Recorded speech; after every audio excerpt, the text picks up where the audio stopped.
My name is Claire Bennett, and I was 30 years old when I realized my family had never intended to celebrate me. The proof arrived on a Thursday afternoon.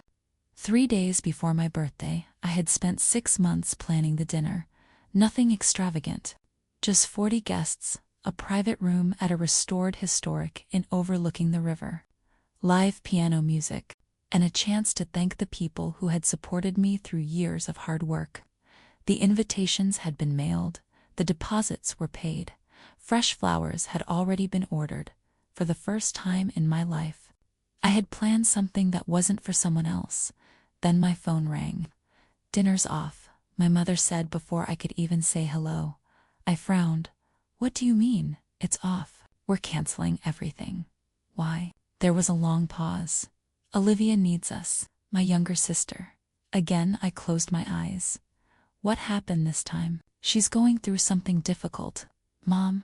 I can't discuss it over the phone." "You canceled my birthday because she had another emergency." "It's not another emergency," she snapped. "Her boyfriend moved out." I looked around my apartment. Gift bags sat neatly beside the dining table. Boxes of custom lace. Cards were stacked beside the wall. Inside its garment bag, I had even hired a photographer because, for once, I wanted pictures where I wasn't standing behind someone else's celebration. "She'll be okay," I said quietly. "No, she won't, so my birthday has to disappear." Silence. Then came the sentence I had heard in one form or another my entire life. "Claire, you're the strong one, the strong one." Those 4 words had followed me through childhood like a shadow. When Olivia failed college, my graduation trip disappeared when she crashed her second car. My savings became a family loan when she quit another job after 2 weeks. My parents asked me to help with her rent because she was emotionally overwhelmed. Every sacrifice had been temporary. Every promise had been forgotten. Every disappointment somehow became my responsibility. "No," I replied. "I don't." She sighed dramatically. "I knew you'd make this difficult." The call ended before I answered. Less than 30 seconds later, my father texted, "Don't upset your mother. Your sister needs support. We can celebrate another day." Another day. There was always another day for me. Never for Olivia. I stared at the message until the screen dimmed. Then, something inside me became strangely calm. I didn't call the restaurant to cancel. I called the manager and asked if the reservation could be donated to a local nonprofit that hosted dinners for foster families. He sounded surprised, then grateful. An hour later, the entire evening belonged to people who had never expected it. Suitcase, not because I planned to disappear forever, only because I needed somewhere my family's voices couldn't reach me. There was one place I hadn't visited in years. Cedar Ridge Estate, property beside Silver Pine Lake. My mother always insisted the roads were dangerous. The house was falling apart. Was nothing worth seeing anymore, she discouraged. Every visit after Grandpa's health began declining, I believed her. I wondered why. 4 hours later, the city lights disappeared behind me. Dense pine forests replaced highways. The air smelled cleaner. The silence felt unfamiliar. When I reached the old entrance gate, I noticed something unexpected. Fresh tire tracks. Someone had been there recently. The porch lights glowed warmly against the evening mist. Before I could knock, the front door opened. An older man in a charcoal coat stepped outside carrying a leather briefcase. "You must be Claire Bennett." I nodded cautiously. "And you are?" "My name is Edward Lawson." He offered a polite handshake. "I served as your grandfather Walter's attorney for nearly 20 years." I frowned. "My mother never mentioned you." A faint smile crossed his face. "I'm afraid there are many things your mother never mentioned." He stepped aside. "Your grandfather asked me to wait here until after your 30th birthday." My heart skipped.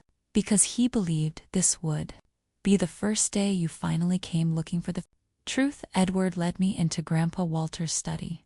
Nothing had changed. The same oak desk, same brass reading lamp, the same smell of cedar, wood and old books. Photograph of us fishing on the lake still rested beside the window.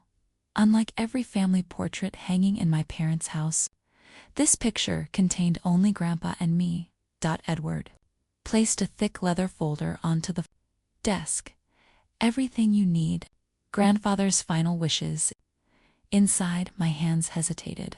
I thought the estate was already settled. That's what your family believes. He looked directly at me. But Walter planned for something very different. Edward waited quietly while I opened the leather folder. The first page wasn't a will. It was a handwritten letter. The neat cursive was, unmistakably, Grandpa Walter's. Claire, if you're reading this, it means two things happened exactly as I feared. First, you reached your 30th birthday. Second, someone tried very hard to keep you away from Cedar Ridge today. A chill crept up my spine. Edward watched my expression but said nothing. I continued reading. If your mother still controls this estate when you arrive, don't believe everything she has told you. The property was never abandoned, never worthless, and never waiting to be sold. I kept it alive for one reason, -u. My breathing slowed. For years, my mother had insisted the estate was nothing more than an aging house surrounded by land nobody wanted. She claimed the taxes barely justified keeping it. She said Grandpa had left behind more debt than value. Next document proved otherwise. Slid several papers across the desk. This is the final version of Walter's will. I scanned the pages. Then stopped. My name appeared over and over. Claire Bennett shall inherit Cedar Ridge Estate. Claire Bennett shall become the sole trustee of Bennett Heritage Holdings. Claire Bennett shall receive full voting authority upon reaching 30 years of age. There has to be some mistake. There isn't. My mother told me everything was divided equally. Edward shook his head. No then. Why would she? Because she never expected you to see these documents. Silence settled over the room. Outside, rain began tapping softly against the windows. Edward opened another folder. This explains why. Inside were bank statements, dozens of them, maintenance, expenses, operating accounts, property taxes, investment reports. At first, everything appeared ordinary. Then Edward pointed to one highlighted section. Look at the withdrawals, month after month, transfers, dollars, $1,000 each, labeled as maintenance, emergency repairs, consulting fees, or administrative costs. Those don't look unusual. They do, Edward replied quietly. He placed photographs beside the statements. Fresh roofing, recently painted cabins, irrigation systems, updated electrical work, invoices. Receipts. Inspection reports. The maintenance was already paid by the trust. Edward opened one final folder. Rental agreements. Luxury hotel invoices, vehicle leases. Private wellness retreats. Designer furniture purchases. Every document carried the same recipient. Olivia Bennett. Papers. Edward folded his hands. For nearly 2 years, your mother redirected trust funds into accounts connected to your sister. My heartbeat quickened. There has to be another explanation. I hoped there was. He slid one spreadsheet toward me. Rachel Morgan, certified forensic accountant. Every transfer had been traced, every payment documented, every destination verified. More than $400,000 had disappeared, not into repairs, not into the estate, into Olivia's lifestyle, apartment rent, wellness startup that had never opened, a destination wedding venue. A designer wardrobe. International vacations. I leaned back in my chair. My mind refused to connect the numbers. My sister couldn't afford any of that. Edward looked at me. Sadly, she didn't. My mother paid. Your grandfather's trust paid. I swallowed hard. But why? Edward answered without hesitation. Because your mother believed the estate would eventually belong to her. The room suddenly felt much colder. But she always told me Grandpa changed his will several times. He did. Edward nodded. The final amendment came 8 months before he passed away. What changed? He realized your mother had already begun using estate money. My stomach tightened. He knew enough to protect what remained. Edward reached into the folder one last time. This amendment delayed your full control until your 30th birthday. Why wait? He believed that if your mother learned you owned everything, immediately after his death, she'd pressure me into signing it over. Edward didn't answer. He didn't need to. Knew that's exactly what would have happened. For years, saying yes had become automatic. Help Olivia. Cover. Olivia, understand. Olivia, forgive. Olivia. Wait your turn. Be patient. One. Grandpa had seen it long before I had. I looked back at the bank statements. So canceling my birthday gave them time. I finished the sentence myself. Edward nodded. Slowly. 3 days ago, your mother requested several authorization documents. What kind of documents? Documents extending her administrative authority over the trust. 5 more years. I felt sick, and she needed my signature. Yes. I remembered the phone call. Come home this weekend.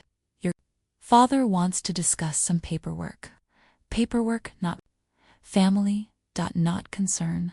Paperwork. The realization settled like stone inside my chest. This wasn't another family inconvenience. It had been planned. Every canceled celebration, every emergency. Reminder that Olivia needed more than I did. Had it all been preparing me for this? My phone buzzed across the desk. Mom. Decline. Dad. Decline. Olivia. 7 unread messages. Don't punish everyone over one birthday. Another arrived immediately. Please answer. Mom's worried sick. I almost laughed. Not because it was funny, because they finally sounded afraid. Edward remained silent until the phone stopped vibrating. What happens now? That depends on you. What are my options? You can forgive them. He paused. Or you can protect what your grandfather spent years trying to preserve. Closed the folder. For 30 years I'd confused forgiveness with surrender. Maybe Grandpa had spent the last years of his life trying to teach me the difference. I need to see everything. Edward smiled faintly. I thought you might.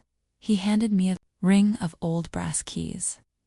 Then, tomorrow morning, he looked toward the dark silhouette of Cedar Ridge outside the window. I'll show you what your family hoped you would never discover. The next morning, I awoke to the sound of rain tapping against the cedar roof. For the first time in years, I wasn't awakened by phone notifications, deadlines, or someone else's crisis. Only silence. Edward was already outside when I stepped onto the porch with a mug of coffee. You sleep well? He asked. Better than I expected. He smiled. Good. You'll need a clear head today. Instead of walking toward the main house, he led me down a narrow trail that disappeared into the trees behind the estate. The path ended at a weathered stone building I had almost forgotten existed. Grandpa used to call it the workshop. I was a little girl. He carved furniture there by hand. The place always smelled of pine and fresh varnish. I thought this was empty, I said.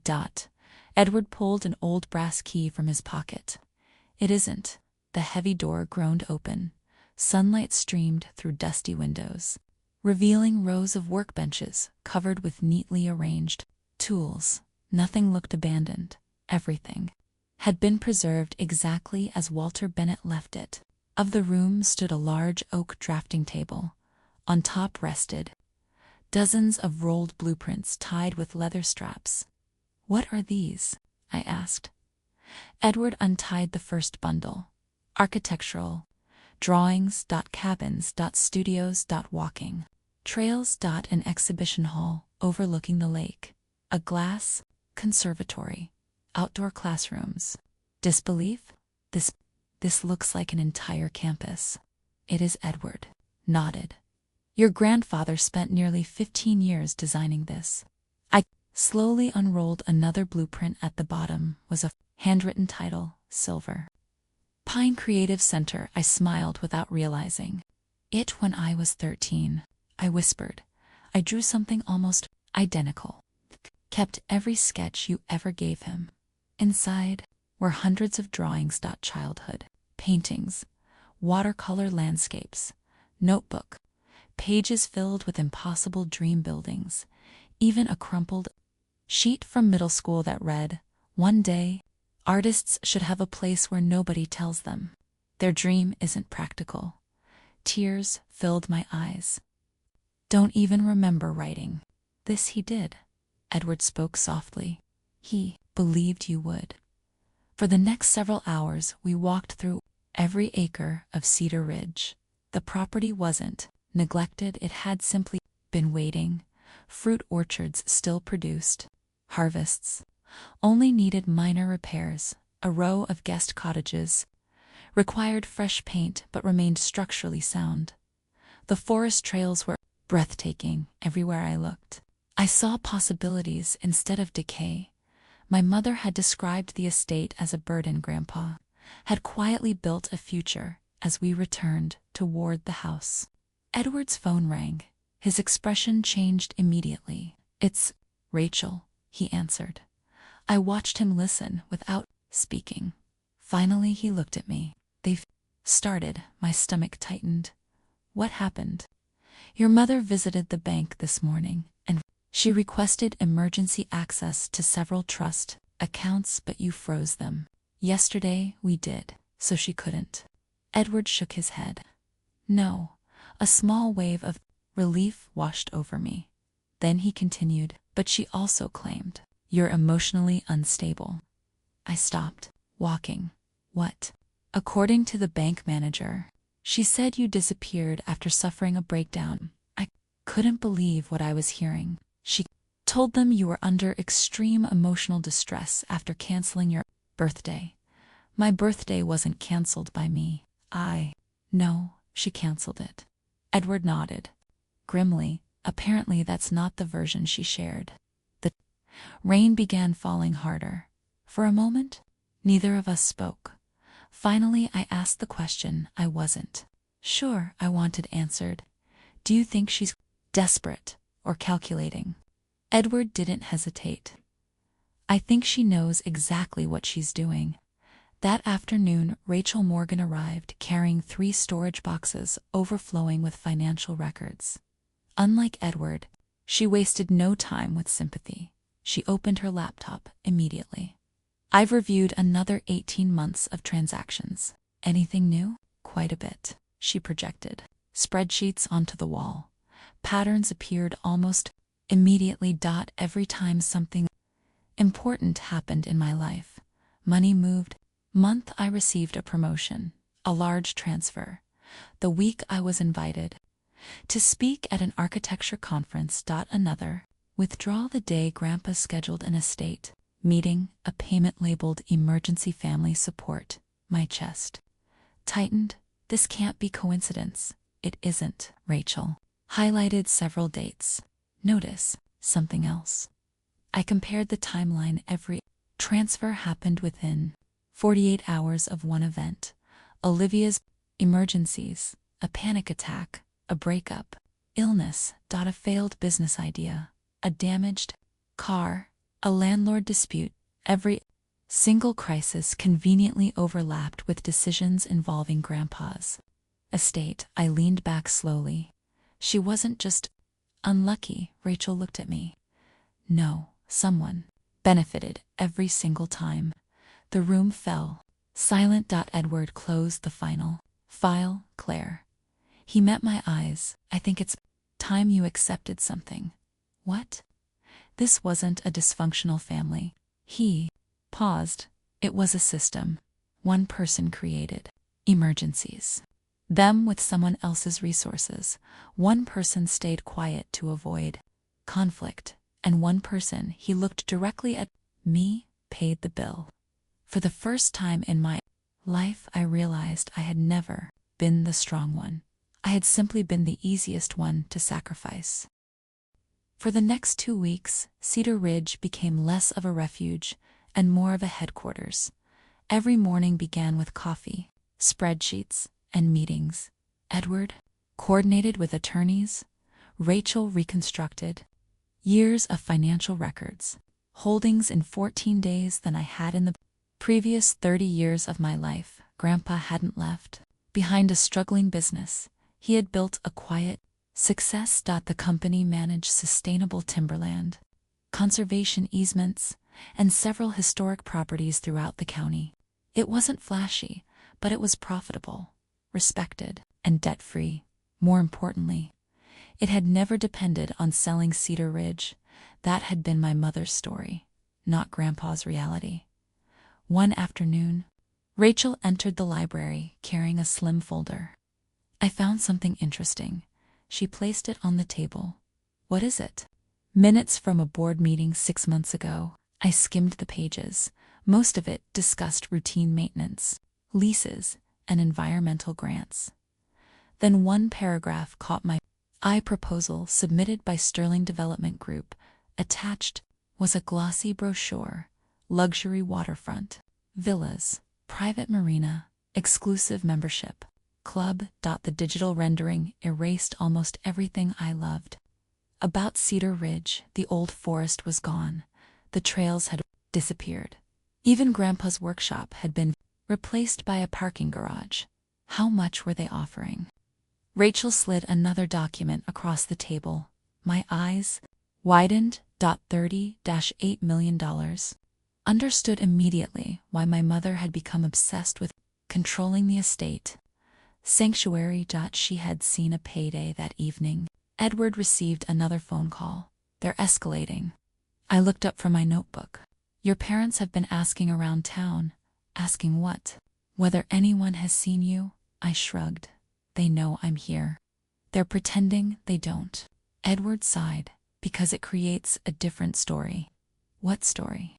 That you've disappeared? The implication hit me instantly. If enough people believed I was unstable or unreachable, someone else could argue they needed temporary authority over my affairs. They're building a narrative. Edward nodded. Exactly. The following morning, my father called. For the first time, I answered. Claire. His voice sounded relieved. Thank goodness, I'm fine. Your mother has been worried. I almost laughed. I doubt that's why she's calling. There was a pause. You shouldn't assume the worst.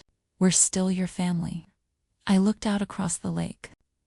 I wasn't rushing to defend myself. I listened. Your father reveals what he believes when you stop interrupting him. We just want everyone together. For what? Dinner? I'm busy. It won't take long. What are we discussing? Another pause. Some paperwork. There it was again. Always paperwork. Never the betrayal. Never the lies. Never the birthday. Just documents. This Saturday, I'll think about it. Before hanging up, he added quietly, Your mother says you've misunderstood a lot of things now. I answered calmly. Finally understand them. Saturday arrived. I drove back to Ashford for the first time since leaving. Not alone. Edward followed several blocks.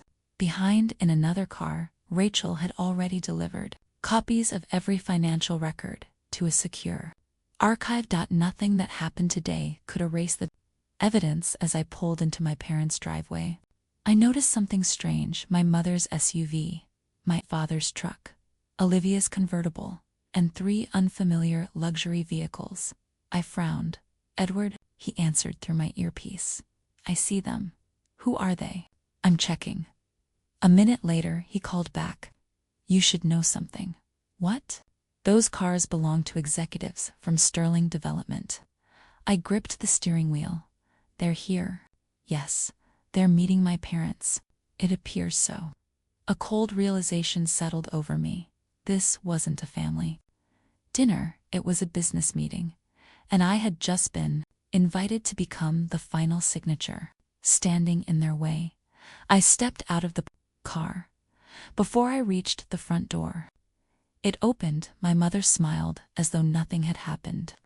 Claire, she wrapped her arms around me. I didn't hug her back. You came. You said this was family dinner. It is. As I walked inside, one immediately recognized several faces. From the proposal brochure, Rachel had shown me Sterling. Development, they weren't guests. Waiting. One of the men stood and extended his hand. You must be Claire. I didn't take it. He lowered his hand. Awkwardly, my name is Richard Hale. I know who you are. His smile faltered. We've heard wonderful things about your grandfather's property. I'm sure you have. Eat first.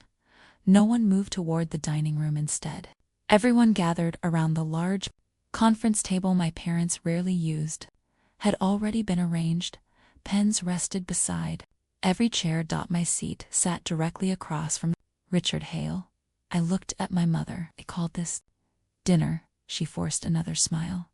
We'll eat afterward. I slowly looked around the room, then back at her. No silence. I came for dinner. Richard cleared his throat. This won't take more than a few minutes. I picked up the folder in front of me. The cover read, Letter of Intent, Cedar Ridge Redevelopment. Partnership. I closed it without opening a single page. I think, I said quietly, someone invited the wrong Claire. The room was so quiet, I could hear the grandfather clock ticking in the hallway. Richard Hale folded his hands across the polished conference table. I'm afraid there's been a misunderstanding. Don't think there has, I replied. My mother forced a laugh. Claire has always been cautious. She reached for the folder in front of me and opened it herself. This is only a preliminary agreement. I didn't look at it. Instead, I looked around the room. 3 executives. My parents. Olivia. Not a single birthday decoration. No dinner, no cake, no family gathering, just contracts. So, I said evenly, this was never about seeing me. Mom's smile faltered. Of course it was. Then where's dinner? Nobody answered. Richard finally spoke. We've admired Cedar Ridge for years. I'm sure you have. Our proposal would benefit everyone involved. I doubt that. He slid a glossy rendering toward me. Luxury homes stretched across the shoreline, private docks, a golf course, boutique, shopping. The old workshop was gone. The orchards had disappeared. Even the ancient cedar grove Grandpa loved had been replaced by a parking lot. I pushed the rendering back across the table. I have no interest. Richard remained calm. You haven't even heard the financial offer. I already know the number. That caught everyone's attention. Mom blinked. $38 million. Richard slowly leaned back. I see you've done your homework. I've done more than that. For the first time all evening. Olivia looked nervous. My father cleared his throat. Claire, what? You should at least consider it. Why? It's enough money to secure everyone's future. Everyone's. Not the community. Not Grandpa's. Vision. Everyone's potes. Did Grandpa ever tell you he wanted the land sold? He hesitated. No. Then why are we sitting here? Nobody answered. Mom finally dropped the warm, welcoming tone she'd been pretending to maintain. You're being emotional. I almost smiled. Am I? You're making decisions because you're angry. No. I'm making decisions because I finally have the authority to make them. Richard quietly gathered his papers. I don't believe this discussion is productive. It isn't. I stood. But before I leave, I opened my leather portfolio. Several copies of official documents rested inside. I placed one in front of Richard. One In front of my father, one. In front of my mother, Mom asked. The updated trust registration. Her face paled. It confirms that administrative authority transferred to me 2 weeks ago. She flipped through the pages, frantically. No, it also confirms that every previous authorization request has been revoked. Richard looked between us. Sorry, he addressed my mother. You told us control hadn't officially transferred yet? Mom didn't answer. He turned to me, Ms. Bennett. It appears we were given incomplete information.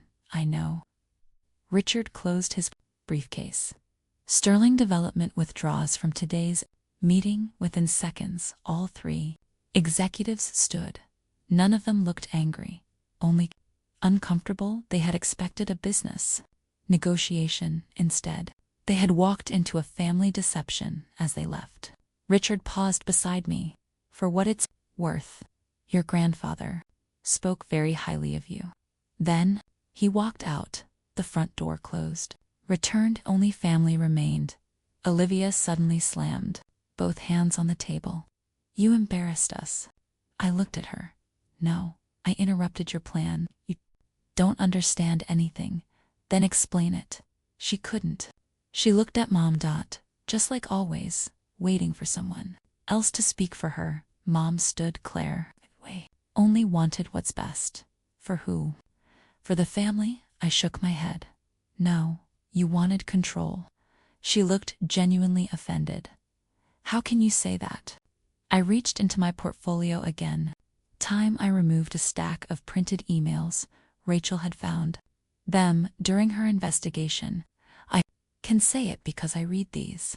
Mom's expression froze. Olivia's face drained of color. Dad frowned. What emails? I handed him the first page. His eyes moved slowly across the text, then stopped. Another page, then another. His breathing became noticeably heavier. What? He looked toward Mom. Is this? Nobody answered. He read aloud. If Claire signs before she asks too many questions, everything stays under our control. Another page. Don't worry. She always feels guilty. Eventually another. She won't refuse if we make it about family. The room felt colder with every sentence. Dad lowered the papers. You wrote these. Mom looked toward Olivia. Olivia stared at the floor. Finally, Mom whispered. I was protecting us. No, I answered. You were manipulating me. Dad sank into his chair.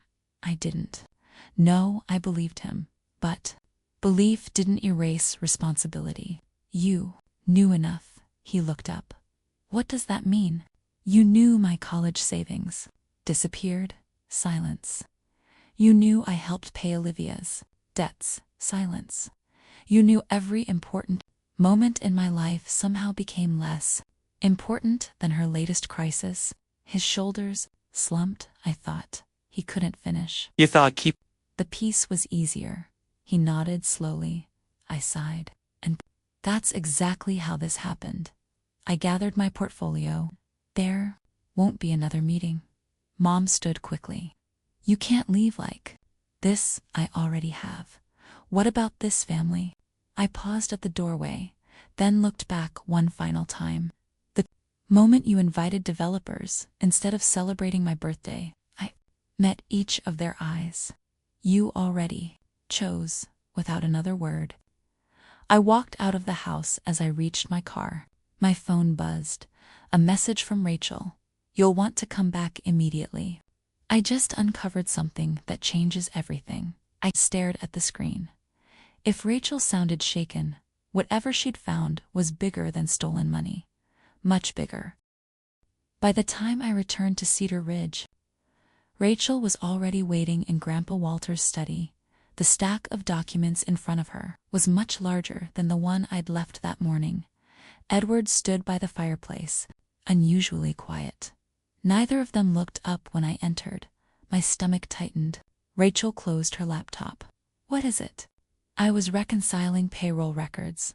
I frowned. Payroll. Something wasn't adding up. She slid a thick, leather-bound ledger across the desk. The cover was cracked with age. In faded gold lettering were the words, "Private Investment Register." I found it hidden behind a false panel in Walter's office. I looked at Edward. "You didn't know it was there?" He shook his head. "No." Rachel opened the ledger. Unlike the trust documents, these pages weren't typed, handwritten. Grandpa had recorded every major investment he'd made over the past 25 years. Properties, conservation projects, companies, scholarships, even private loans he'd quietly given to struggling families in town. The man had built an empire without anyone realizing it. Then Rachel turned to the final section. Several pages had been removed, not torn accidentally, cut cleanly with a blade. Someone had deliberately taken them. Whoever did this knew exactly what they were looking for, she said. Edward adjusted his glasses. Those missing pages covered the final 3 years before Walter died. I stared at the empty binding. So, whatever was recorded there, someone didn't want us to see. Rachel reached into another folder. But that's not the important part. She handed me a photograph. It showed Grandpa standing beside an unfamiliar man in front of an old warehouse. Written in Grandpa's handwriting were 6 words. "My partner finally came home." "Who's that?" I asked. Rachel shook her head. "None." Edward frowned thoughtfully.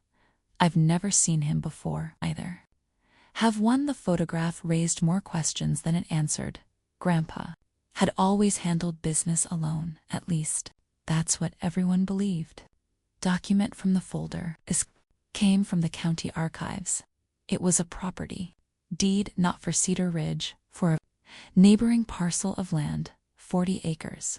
15 years earlier, the buyer's name had been blacked out, then overwritten. The signature page was missing. "Can we recover it?" Rachel smiled. "I already did." She placed the restored copy in front of me. The owner's name wasn't Walter Bennett. It wasn't my mother's, or my father's, or Olivia's. It was a company I'd never heard of, Silver Horizon Foundation. "What is that?" Edward answered quietly. "I don't think it's a company." Rachel nodded. "It's a nonprofit." "What does it do?" "We're still investigating." 2 days later, the answer arrived. Rachel burst into the kitchen carrying her tablet. "You need to see this." She projected an old newspaper article onto the wall. The headline read, "Local Foundation quietly funds young artists for over 20 years." She scanned the article. The Silver Horizon Foundation had awarded hundreds of scholarships across the state, paid tuition, funded exhibitions, built community art centers, yet almost nobody knew who financed it. The donor had always remained anonymous. Rachel zoomed in on one paragraph. The organization's founder declined public recognition, stating only that creative opportunity should never depend on family wealth. My heart skipped. Grandpa. It had to be him. He didn't just want to preserve this land, I whispered. He wanted to preserve opportunity. Edward smiled. "I think you're beginning to understand, Walter." That evening, I walked alone through the old workshop, covered every table. For the first time, I stopped thinking about what had been stolen. Instead, I thought about what could still be built. The Silver Pine Creative Center no longer felt like an impossible dream. It felt inevitable. I imagined students painting beneath the cedar trees. Families attending outdoor concerts, workshops filled with people who had almost given up on their talents because someone told them art wasn't practical. Grandpa hadn't left me a fortune. He'd left me a responsibility. The next morning my phone rang. The caller ID displayed an unfamiliar number. I almost ignored it. A calm male voice spoke. "Ms. Bennett." "Yes. My name is Daniel Mercer. I believe your grandfather asked me to contact you. If anything ever happened to him." I froze. "I don't understand." The current chairman of the Silver Horizon Foundation. Silence. Your grandfather believed one day you would lead it. I gripped the phone tighter. What are you talking about? Daniel's answer changed everything. Claire, he said gently, Cedar Ridge was never your grandfather's greatest legacy. It was only the beginning. The next morning, I drove to the headquarters of the Silver Horizon Foundation, a renovated brick building tucked away on a quiet street in downtown Ashford. There were no marble floors or oversized signs, just photographs of artists, musicians, and craftspeople whose lives had been changed by anonymous grants. Daniel Mercer greeted me in the lobby. He was in his 60s, dressed simply, and spoke with the calm confidence of someone who had spent decades protecting a promise. Your grandfather never wanted his name on this building, Daniel said as we walked through the gallery. He believed recognition should belong to the people, creating something meaningful. He led me into a conference room where several trustees were waiting. We've been expecting this meeting for years, I asked. Daniel nodded. Walter instructed us not to contact you until you had complete legal control of Cedar Ridge. He believed that, before then, you'd never truly be free to make your own decisions. He handed me a sealed envelope. Inside was a short handwritten note. Claire, if you're reading this, then you've finally reached the point where your choices belong to you, not to guilt, obligation, or someone else's expectations. Don't waste your life proving your worth to people who benefit from doubting it. Build something that outlives disappointment. I folded the letter carefully. Daniel then presented the foundation's proposal. Instead of selling Cedar Ridge, they wanted to partner with Bennett Heritage Holdings to transform the estate into a permanent center for artists, environmental education, and community programs. The foundation would provide grants, experienced staff, and long-term financial support. It wasn't just possible, it was sustainable. For the first time, I saw a future that honored everything Grandpa had envisioned. While I was reviewing the proposal, Rachel called. I've received confirmation from the bank. What happened? Your mother attempted one final transfer using an old authorization form. Did it go through? No, but the attempt has been documented. That single decision changed everything. The bank formally referred the matter to investigators, and the remaining financial records were turned over for review. A week later, Diane and Olivia were served with civil notices requiring them to account for every dollar connected to the trust. There was no family meeting, no emotional phone calls, no emergency.only documents. My father called a few days later. I'd like to meet. We met at a quiet cafe overlooking the river. He looked older than I remembered. I should have asked questions years ago. He admitted you should have. I kept convincing myself your mother knew what she was doing. I stirred my coffee without answering. I thought avoiding conflict was protecting the family. It wasn't. No, he looked down. It only protected the problem. There was no dramatic reconciliation, no promise that everything would return to normal, just an honest conversation that should have happened years earlier. As we stood to leave, he said quietly, I hope you build what Walter dreamed of. I intend to. He nodded once and walked away for the first time. He wasn't asking me to fix something he had allowed to break.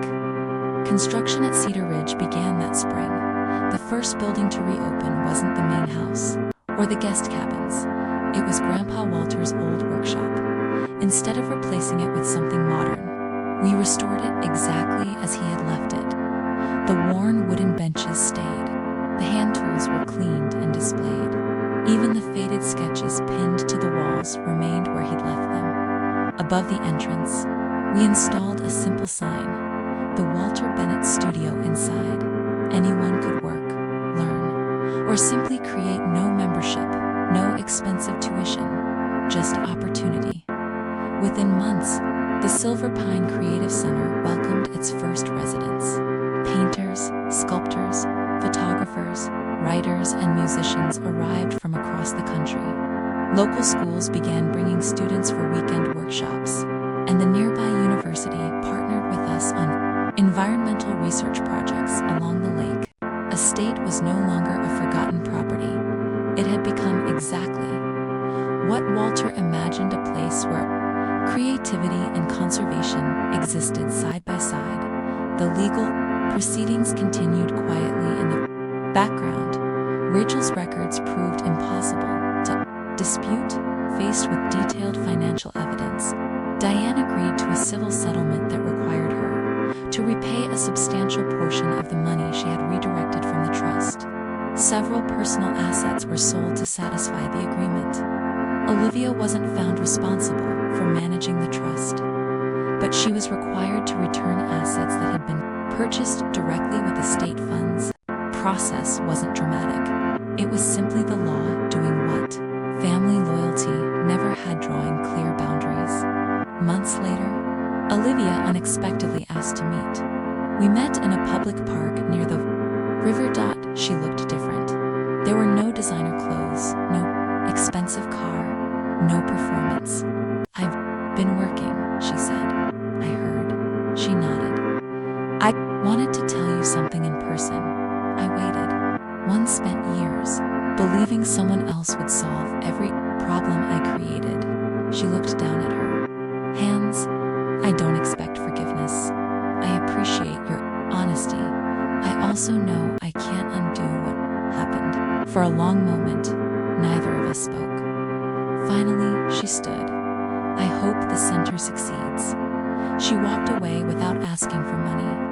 Another chance, or another excuse. It wasn't reconciliation, but it was the first truly honest conversation we'd ever had. 6 years passed. Ridge had become one of the state's most respected creative and environmental centers. Every summer, hundreds of visitors attended exhibitions, concerts, and educational programs. Scholarships funded by the Silver Horizon Foundation helped young artists who otherwise could never have afforded professional training. Sometimes I walked the same forest trails Grandpa and I had explored when I was a child. The difference was that now those paths were filled with families, students, and creators discovering the place for the first time. One afternoon, Daniel handed me a visitor book. "You should read the latest entry," someone had written. "Thank you for creating a place where people don't have to earn the right to dream." I closed the book and smiled. Grandpa had been right.